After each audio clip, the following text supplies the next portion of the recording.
Գյումրեցի դերձակի ընտանիքում է ծնվել ապագա կոմպոզիտոր Խաչատուր Ավետիսյանը։ Նրա մայրը տնային տնտեսուհի է եղել, որ հրաշալի ձայն է ունեցել։ Տարիներ անց կոմպոզիտորը պատմել է, որ մոր երգած օրորոցայինները միշտ հնչում էին իր ականջներում, իսկ այդ երգերով մեծացած երեխան պարզապես չէր կարող երաժիշտ չդառնալ։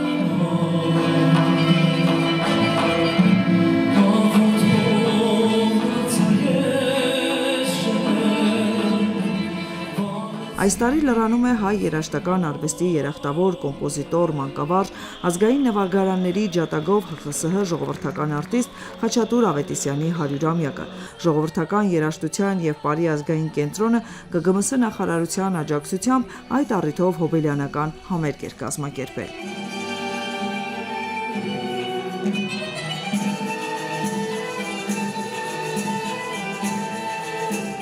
Ազգային նվագարանների պետական նվագախմբի գեղարվեստական ղեկավար Նորայր Դավթյանը Խաչատուր Ավետիսյանի հետ երկար տարիներ աշխատել է կոնսերվատորիայում, պատմում է, նա պարզ անմիջական հումորով անձնավորություն էր, այն կոմպոզիտորներից, որոնցից միշտ սովորելու բան ունեիր։ Նրա նրբազգացողությունը, խորը երաժշտական գիտելիքները,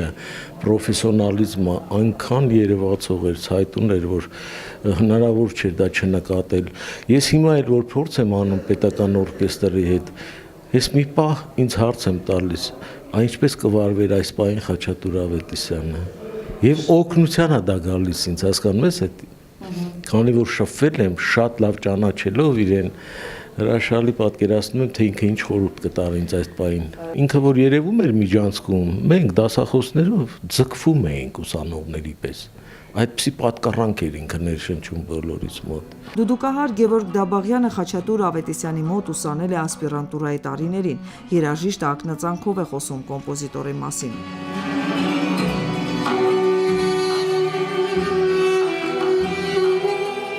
Նրա ամեն մի հնչյունը կարծես դուդուկից ծնված էր, եւ ժողովրդական երաժշտությունը, ժողովրդական գործիքները նրա զգացողության մեջ յուրովի էին, եւ նա գիտեր եւ զգում էր եւ արտակարգ ճանաչում էր հայկական ժողովրդական գործիքները, որտեվ ամեն գործիք, երբ նվագում է նրա ստեղծագործությունը, նրա կատարողին թվում է, թե իր համար է հատուկ գրվել։ Ուներ Գյումրվա այդ ազգային շունչը, երաժշտականությունը, նպատակասլաց մարդ, բարի մարդ, ում մասին կարելի է անվերջ խոսել եւ համոզված եմ, որ տարիներ հետո իր մասին ավելի շատ են խոսելու, որովհետեւ նա այն կոմպոզիտորներից, այն երաժիշտներից, ում արվեստը մնայուն է ազգային, հավերժ եւ համամարտկային։ Մանկությունը Գյումրիում անցկացրած Խաչատուրը դեռ վաղ տարիքից նվանգում էր թե թար ու քամանչա, թե ջութակ ու դաշնամուր։ Տարիներ անց նա պետք է պատմեր, որ Գյումրվա մեղեդային միջավայրն է ձևավորել իր աշխարհայացքը ու այնտեղ է դրվել իր ստեղծագործությունների հիմքը։ Սակայն նրա կյանքում շրջադարձային է եղել ծանոթությունը կանոնի հետ։ Այդ նվագարանը մեկ ընդմիշտ գերեց նրան ոչ միայն որպես կատարող երաժշտի, այլ որպես կոմպոզիտորի։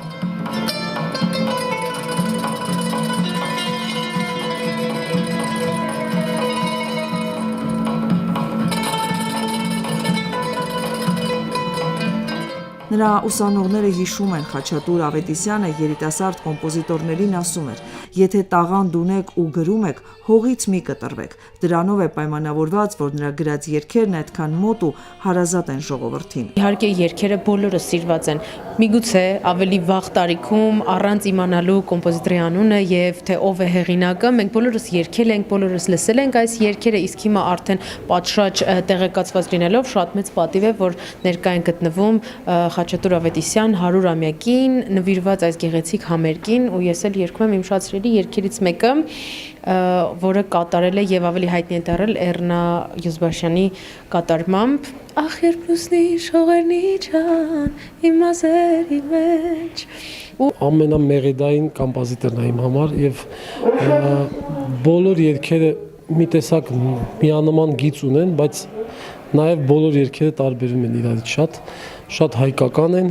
եւ իզուր չի որ ժողովրդի մեջ ընդունված է որպես ժողովրդական երգեր, որտեղ այդքան իրանք հայկական են։ Իմ երգարվեստի մեջ մի շատ կարևոր փուլ սկսվել է Խաչատուր Ավետիսյանի երգերով, հատկապես Մախմուր աղջիկ երգով եւ շարունակաբար Ծաղկած բալենի եւ իսկապես ես նրա երգերի միջոցով հանդիպել եմ իմ իսկական հայ